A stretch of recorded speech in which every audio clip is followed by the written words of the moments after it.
Otra vez, bienvenidos a Iglesia Bautista de la Vid. Es un gozo estar aquí en la casa de Dios, como acabamos de cantar. Mejor estar aquí un día que 1000 años fuera o lejos de su casa. Yo me siento así, yo sé que ustedes también. Y hoy, hermanos, seguimos en nuestra serie 9 sobre el libro de Jonás. Entonces, busquen en sus Biblias Jonás. Y hoy empezamos en capítulo 1, versículo 1.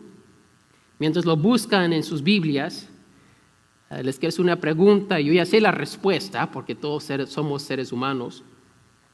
Si en algún momento en su vida han estado en una situación donde su jefe, su padre o madre o alguna autoridad en su vida le ha pedido hacer algo que uno no quiere hacer.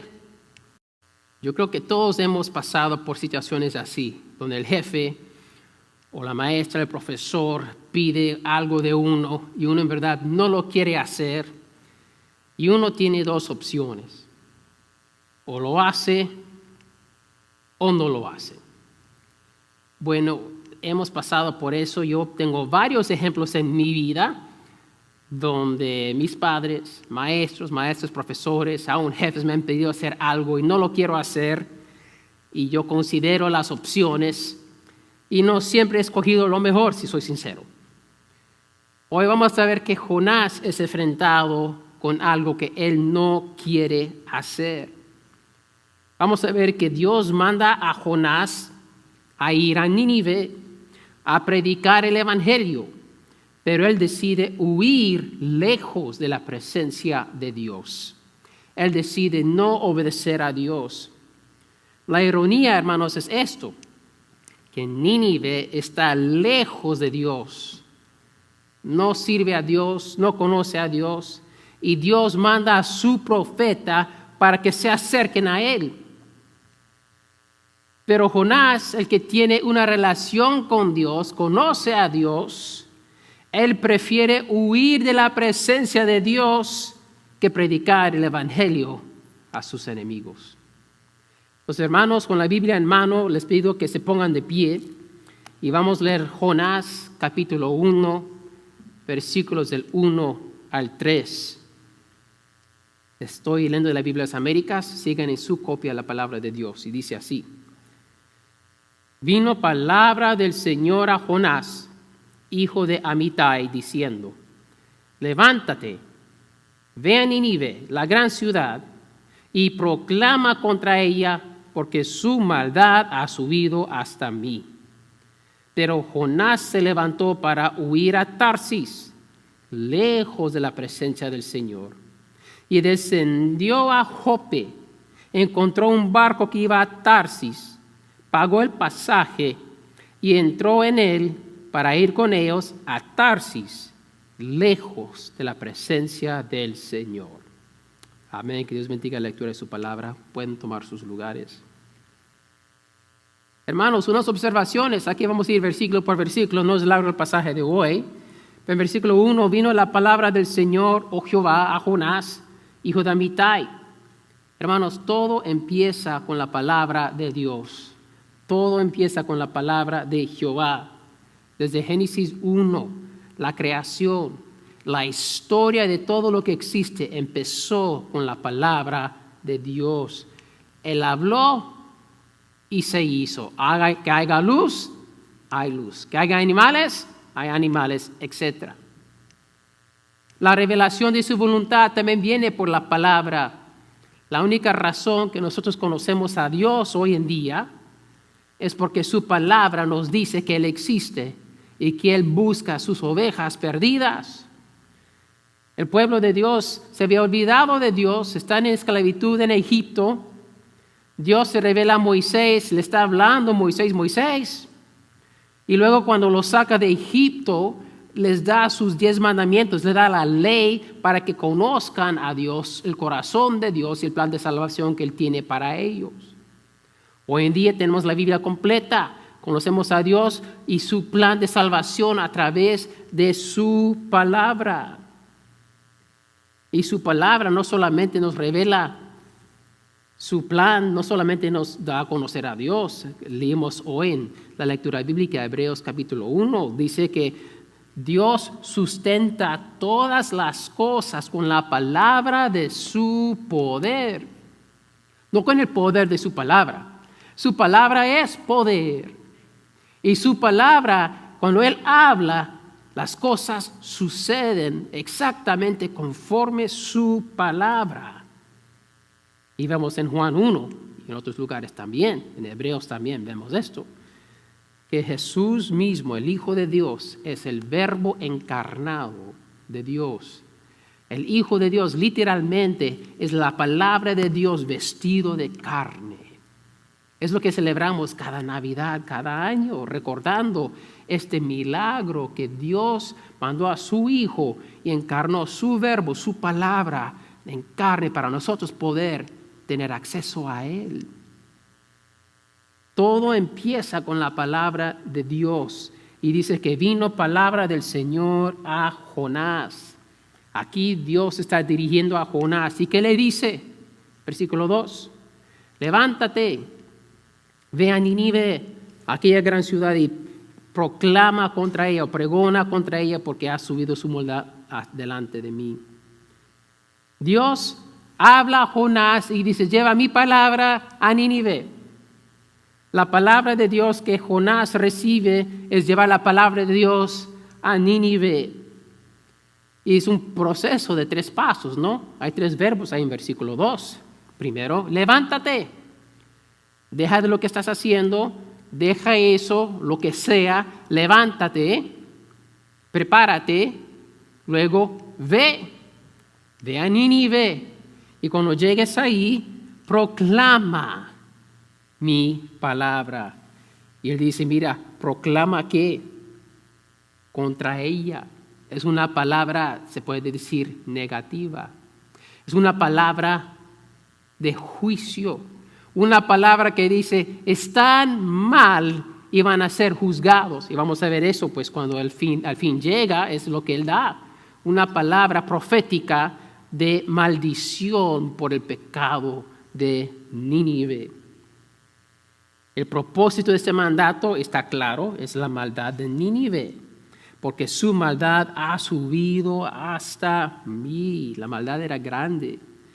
El mensaje de Jonás es simple, pero la tarea está difícil. Mensaje simple, tarea difícil. Tienen ahí en su boletín unos mapitas que imprimí.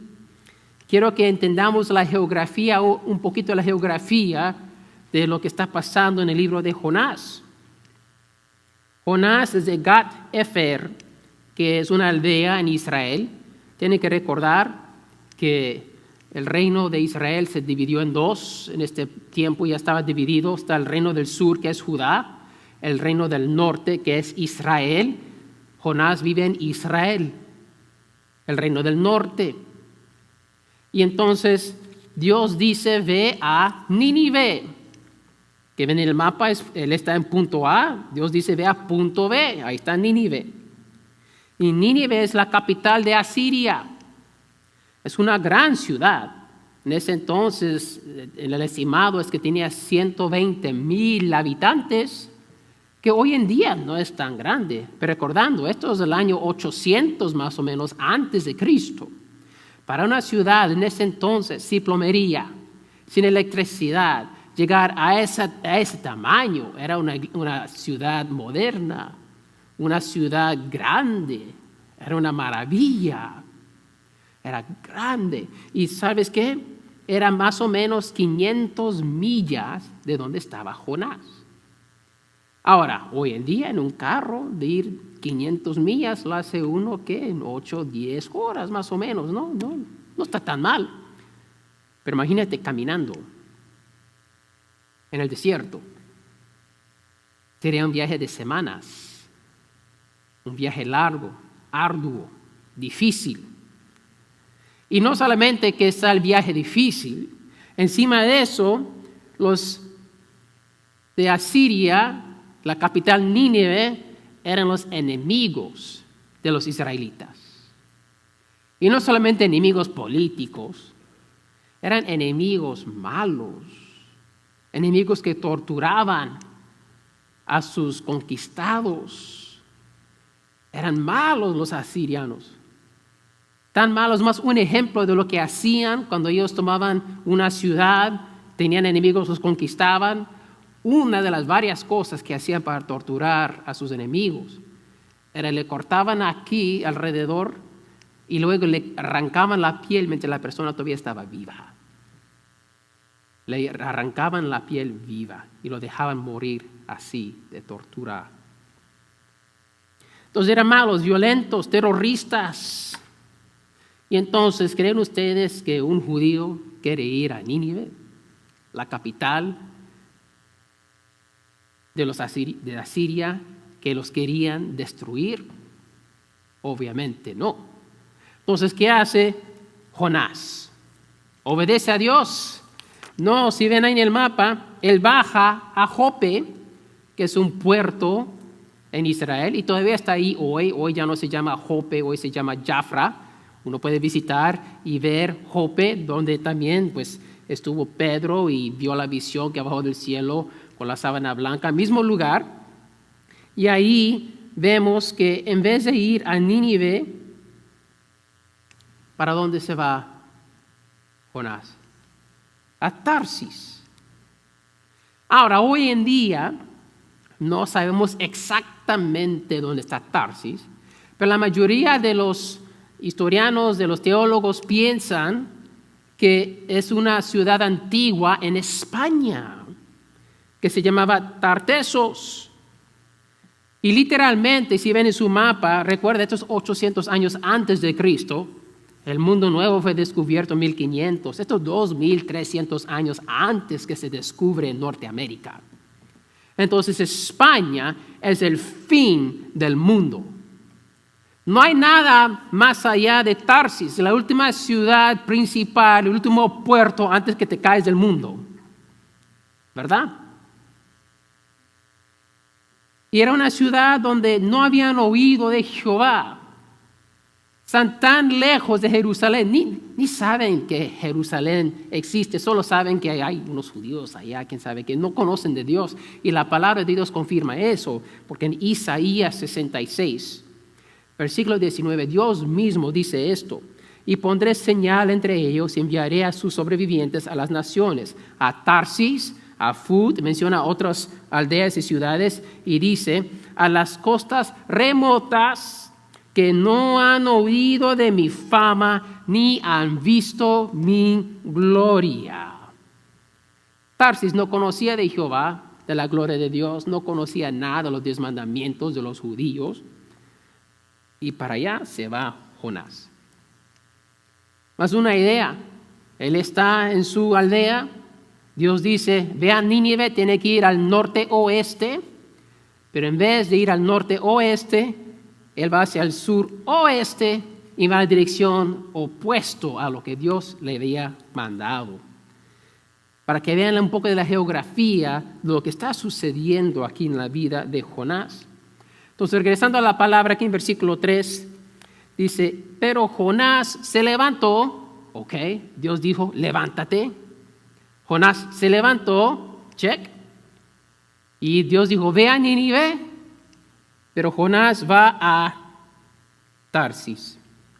Y mira, en versículo 3 se menciona Tarsis 3 veces. Mira lo que dice. Pero Jonás se levantó para huir a Tarsis. Descendió a Jope, encontró un barco que iba a Tarsis, pagó el pasaje y entró en él para ir con ellos a Tarsis. Tarsis, Tarsis, Tarsis, no es Nínive. Como que la Biblia quiere enfatizar que Jonás está desobedeciendo, ¿no? Jehová dice una vez, ve a Nínive, pero él va a Tarsis, Tarsis, Tarsis. Y no solamente eso, Jonás está descendiendo. ¿Viene eso? Versículo 3. Pero Jonás se levantó para ir a Tarsis, lejos de la presencia del Señor, y descendió a Jope. Cuando uno desobedece a Dios, va descendiendo en su vida, ¿no? Él desciende a Jope y luego que paga su pasaje y entró en el barco o en la nave. ¿Sabes? Para entrar en una nave tienes que descender. Jonás ya va descendiendo 2 veces, va yendo más y más bajo. Los que conocen el resto de la historia, él sigue descendiendo. Pero vamos a llegar a la tercera manera en que él desciende en las semanas que vienen. ¿Y qué es el propósito de ir a Tarsis? ¿Por qué está descendiendo él? Para huir lejos de la presencia de Jehová. Él está huyendo de Dios. Ahora, no prenden su lugar en Jonás, pero busquemos Salmo 139.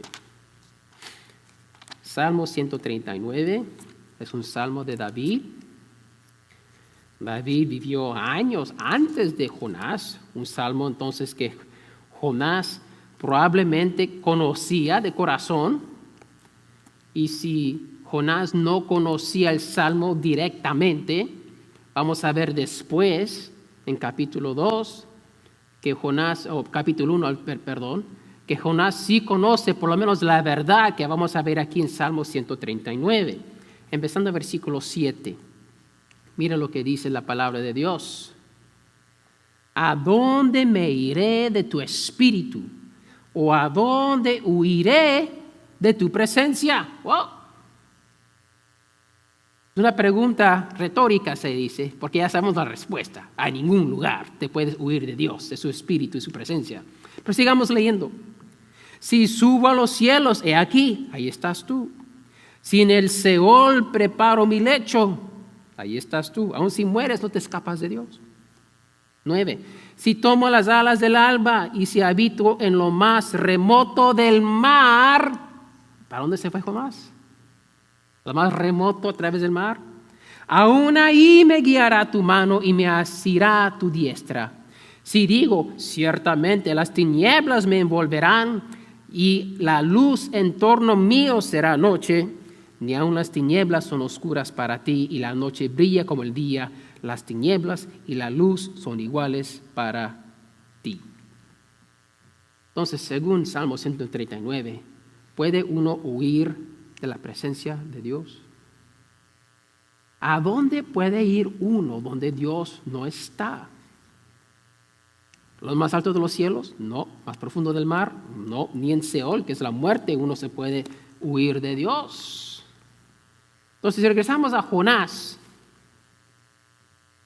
como que hay una contradicción aquí, porque dice que Jonás, un profeta de Dios, que conoce de Dios, conoce esta verdad, que no puedes huir de Dios, está diciendo, se levantó para huir a Tarsis. Lo dice otra vez. Pagó el pasaje, entró en él para ir con ellos a Tarsis, lejos de la presencia del Señor.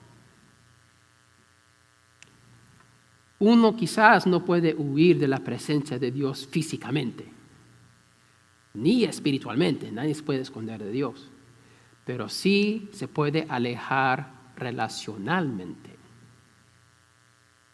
Una pareja o 2 amigos, hermanos, que están peleados, están en el mismo carro, enseguida juntos, sentados juntos, pueden estar lo más cerca físicamente posible y estar millas y millas de distancia entre los dos emocionalmente, relacionalmente. Pueden estar peleados, no se quieren hablar, ni se quieren ver, y aunque están físicamente en el mismo lugar, emocionalmente, relacionalmente, están tan lejos que ni quieren ver, ni quieren reconocer que el otro existe. Dios aquí nos está diciendo que Jonás se está alejando de Dios. Dios dice, mi voluntad es que tú vayas a Nínive. Y Jonás dice, yo me voy para Tarsis, lo más lejos posible de Nínive. Porque Dios, yo no quiero hacer lo que tú me has dicho. Y para mostrarte que estoy serio en que yo no quiero hacer esto, me voy ni se quedó. Él no siguió con su rutina no siguió con su trabajo, se fue a una cultura, a un pueblo, a una gente que él ni conoce. Porque quería huir de la voluntad de Dios para su vida. Y tal vez si él no está en Israel, tal vez si él no está en su aldea y él está al fin del mundo, tal vez Dios va a cambiar su mente y me va a dejar de estar y me lavo las manos. Bueno, tenemos que recordar que Dios es soberano, ¿no? Y que Dios al final del día siempre cumple su voluntad. Pero eso vamos a llegar en las semanas que vienen. Otro ejemplo de cómo uno puede estar cerca de Dios y lejos a la misma vez es Adán. Cuando él pecó, él comió de la fruta que su esposa le dio. Dice en Génesis 3, y el Señor Dios llamó al hombre y le dijo, ¿dónde estás? Como que Dios no sabía dónde estaba Adán, ¿verdad?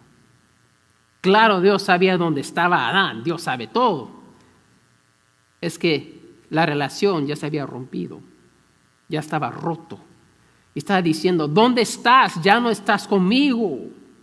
Y que responde, y respondió Adán, te oí en el huerto y tuve miedo porque estaba desnudo y me escondí. El pecado, la desobediencia nos aleja de Dios. Y nota, no es Dios quien aleja al hombre. Es el hombre quien se esconde del Dios santo. No es Dios que, ay, yo soy santo, ahora tú has manchado, vete para allá. No, el hombre mismo por su pecado siente culpa, vergüenza, temor y se esconde de Dios. No quiere estar ni puede estar en la presencia de Dios. Una manera similar, Jonás está huyendo lejos de Dios porque su corazón está duro y está lleno de pecado y no quiere obedecer. Unas lecciones, mis hermanos, hay varias, no vamos a tocarlas todas, pero número 1, Dios habló aquí en Jonás, pero Dios sigue hablando hoy. Dios sigue hablando hoy. Dios se revela a través de su palabra. Dios no se revela en un PowerPoint, en una película o un video. Es la proclamación de su palabra a través de sus siervos que Él envía. Dios todavía habla hoy. Si quieres escuchar la voz de Dios, abre tu Biblia y léela. Dios, háblame, quiero escuchar tu voz, Señor. Quiero escuchar tu voz. Y estamos esperando a ver si los cielos se abren. Y Dios dijo, no, ya lo dije todo en 66 libros. Léelo. Ábrela, quítale el polvo si es necesario. Limpia la pantalla de tu teléfono para que la veas claramente. La segunda lección que está conectada con esta es, Dios manda a sus siervos a predicar a los pueblos perdidos, porque la fe viene por el oír. ¿No es lo que vemos aquí en Jonás? La fe viene por el oír de la palabra de Dios. La fe no viene por milagros. Hemos visto en Marcos, muchos vieron los milagros. Muchos recibieron milagros.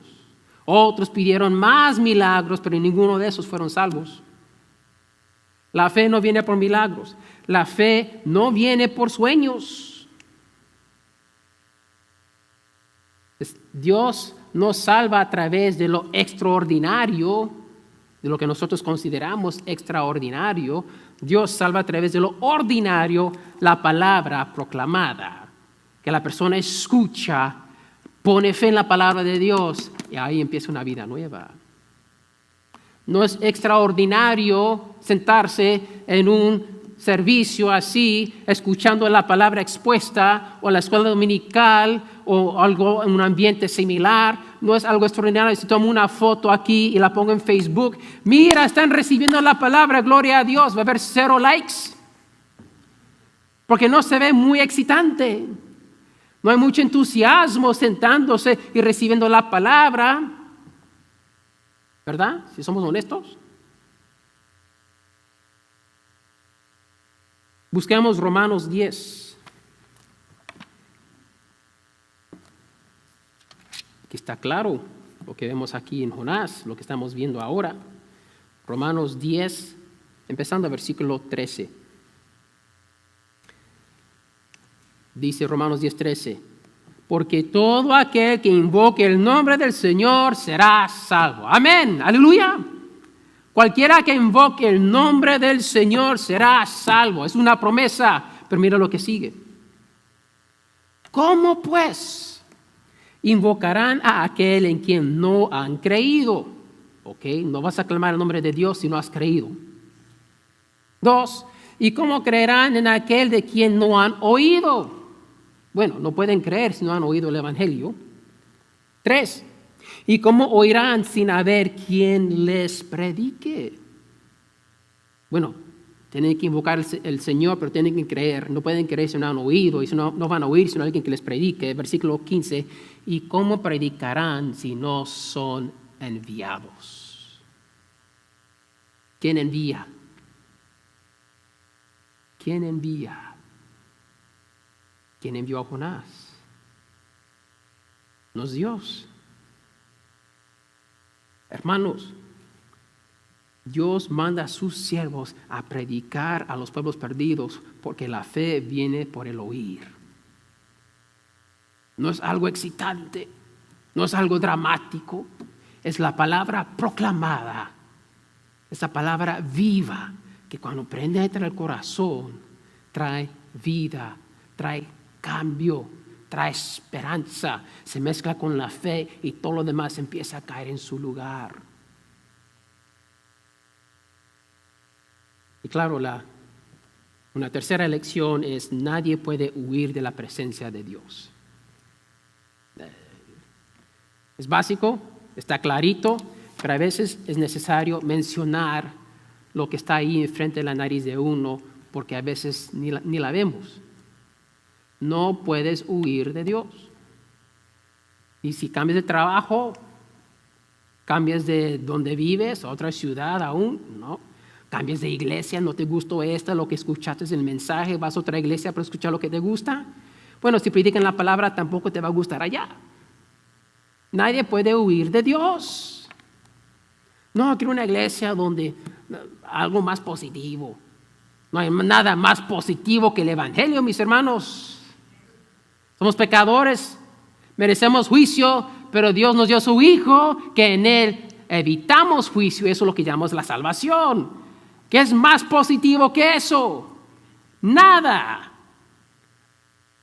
La cruz no fue algo positivo para Cristo, pero para nosotros es vida. Para Él fue muerte. Eso es positivo para mí, no sé para ti. Entonces, ¿qué hacemos con todo esto? Si Dios se revela a través de su palabra, y hemos visto que así es, amén. Si Dios se revela a través de su palabra y la salvación viene por el oír, entonces hay que desarrollar la disciplina de predicar y oír la palabra de Dios. Y hermanos, hoy en día eso es difícil. Es difícil desarrollar la disciplina del oír, porque hay tantas distracciones, tantas pantallas, tantas voces que, wow, para sentarse a oír un mensaje de 30 o 40 minutos, olvídate. ¿Quién se sienta a escuchar a una persona proclamar la palabra por 30 o 40 minutos? Es difícil. Dicen que, wow, que los que predican más de 20, 30 minutos ya están predicando a nadie porque están ahí sentados físicamente, pero mentalmente ya se fueron. Y hay verdad en eso, porque hemos perdido la disciplina de sentarnos a oír. Tenemos que empezar con los niños, enseñarles a oír, a sentarse, a escuchar. Y muchas veces cuando están ahí haciendo un poquito de distracción, están aburridos, ¿qué le hacemos? Le damos una pantalla en vez de enseñarles a oír. entrenarles a oír la palabra de Dios. Para que dejen molestar. Está aburrido el niño, pobrecito. Están haciendo algo malo y ni lo saben. No les están entrenando a escuchar la palabra de Dios que va a transformar sus vidas. Y cuando son grandes, ay, pastor, no sé qué hacer, no están escuchando. Así les entrenaste. No estoy diciendo que si les entrenan a sentarse un sermón, que su vida no va a tener problemas. No malentiendan lo que estoy diciendo. Lo que estoy diciendo es que tenemos que entrenar a nuestros hijos, a los adolescentes y a nosotros mismos a acostumbrarnos a sentarnos a escuchar la palabra de Dios proclamada. Porque es la palabra que va a afectar el cambio en nuestras vidas.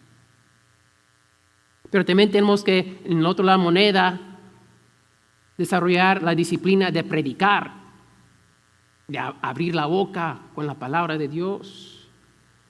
Tenemos que levantarnos, tenemos que ir y tenemos que proclamar. Es lo que le dijo Jehová a Jonás: levántate, ve a Nínive y proclama contra ellos. Bueno, nos levantamos, vamos y el Espíritu no se movió hoy. No, mis hermanos, hay muchas excusas, pero tenemos que ir, tenemos que hacerlo. Es interesante porque es muy similar a Mateo 28. Id y hacer discípulos, ¿verdad? Tenemos que levantarnos y ir y proclamar contra ellos. ¡Wow! Predicar contra ellos. Pastor, eso es muy negativo. Bueno, pues platica con Dios, porque es lo que dice 1:2 de Jonás. Levántate, ve a Nínive, la gran ciudad, y proclama contra ella. La verdad duele.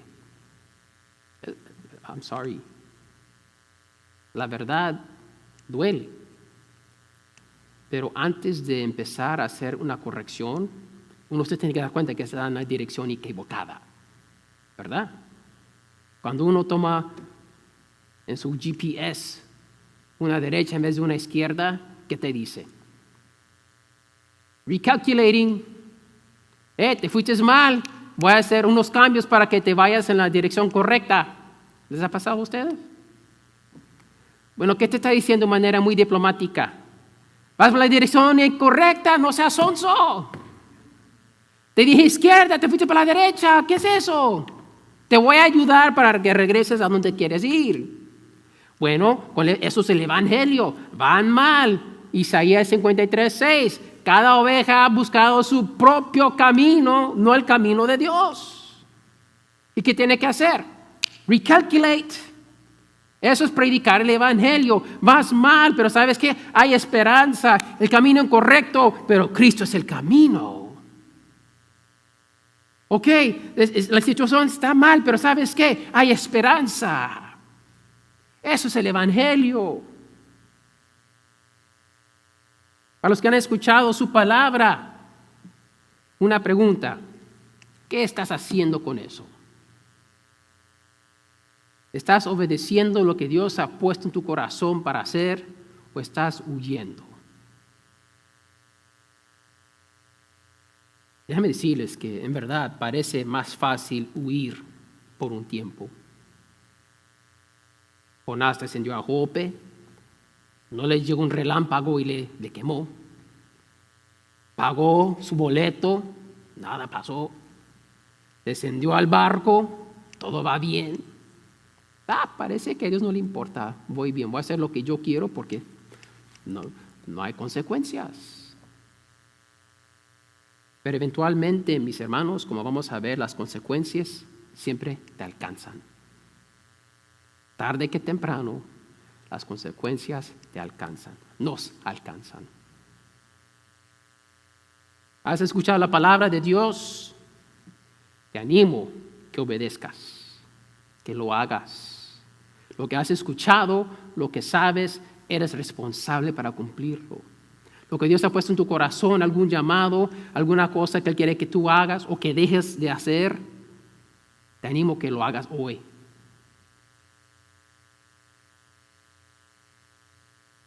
Y para los que sienten en su corazón para levantarse, para ir y proclamar, mi pregunta para ti es, ¿quién es tú, Nínive? ¿Quién te ha puesto Dios en tu vida para predicar el Evangelio?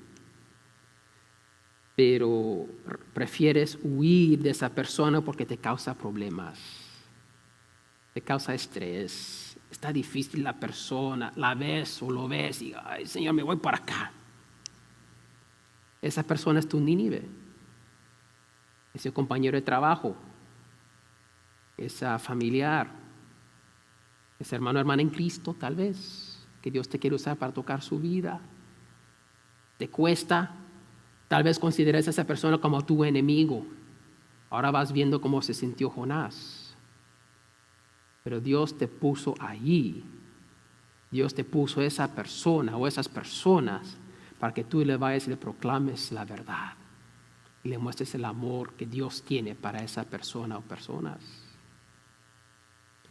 Y si tienes un Nínive, la tentación es ir a Tarsis. Entonces la pregunta final es, ¿cuál es tu Tarsis? ¿Cuáles son las excusas que tú usas para no ir, para no proclamar, para no obedecer a Dios? Pastor, es que no sé cómo, no soy nadie, no predico como usted o otros predicadores, es que no quiero ofender a otras personas, es que no tengo tiempo, la vida está tan ocupada. Tarsis, Tarsis, Tarsis.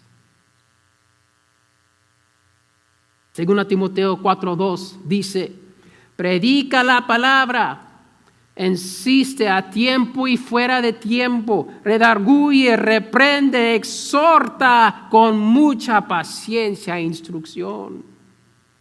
No hay tiempo que no debemos estar predicando, buscando cada oportunidad, tomando cada oportunidad que Dios nos da. Para eso estamos aquí. Para eso estaba Jonás como profeta de Dios, para proclamar su palabra. Y Jonás dijo, no. Y nosotros, hijos e hijas de Dios, llenos del Espíritu Santo, Él nos ha llenado de gozo, de esperanza, de una salvación, del juicio venidero. Y Él dice, ahora lleva ese mensaje a otros que se van a perder. Yo los amo a ellos también. Y nosotros decimos, ahorita no, Dios, no puedo, no quiero, prefiero ir a Tarsis. Hay más perdidos allá como quiera. Allá va a ser más fácil para mí. Dios, ¿sabes qué? Allá no conocen tu nombre. Yo voy a ir para allá. Pero Dios dice, no, le puse aquí proclama mi evangelio. Y no somos mejores que Jonás. Y se nos olvida que de tal manera amó Dios a mí, que se nos olvida que de tal manera amó Dios al mundo. Y eso incluye las personas que no me caen bien, y esas personas en mi vida que no me gusta o no me encajo con ellos. Son mismas personas que Dios nos pone en nuestros caminos, en nuestras vidas, para ser sal y luz. No me imagino cómo se sintió Jesús cuando su padre le dice, ve al mundo y escoge esos 12 discípulos ignorantes, torpes, infieles, que te van a abandonar, y trabaja con ellos unos 3 años y medio. Y Dios nos pide a nosotros, obra, trabaja con los que están a tu alrededor por un tiempo también. Jesús lo hizo por nosotros. Nosotros también tenemos este llamado, este privilegio de hacerlo para Jesús con otros también. Hermanos, vamos a ponernos de pie, vamos a orar. En unos momentos vamos a pasar a la cena del Señor.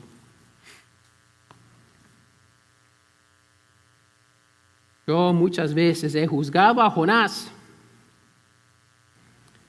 Dicho, oh Señor, pobre Jonás, se fue a Tarsis en vez de a Nínive. No obedeció. Oh Jonás, qué corazón duro. Y luego me doy cuenta que yo soy igual o peor que Jonás. Y nosotros, la iglesia, también estamos en el mismo bote con Jonás, en camino a Tarsis, pensando que estamos bien. Padre Santo, te pido que nos perdones como iglesia La Vid por todos esos momentos, oportunidades que tú nos has llamado para ir a Nínive, a esas personas quien no nos llevamos bien, que nos caen gordo, que nos molestan, que en verdad a veces en nuestros corazones consideramos como enemigos o menores que nosotros. Y te pedimos perdón, porque tú los has creado también como nosotros.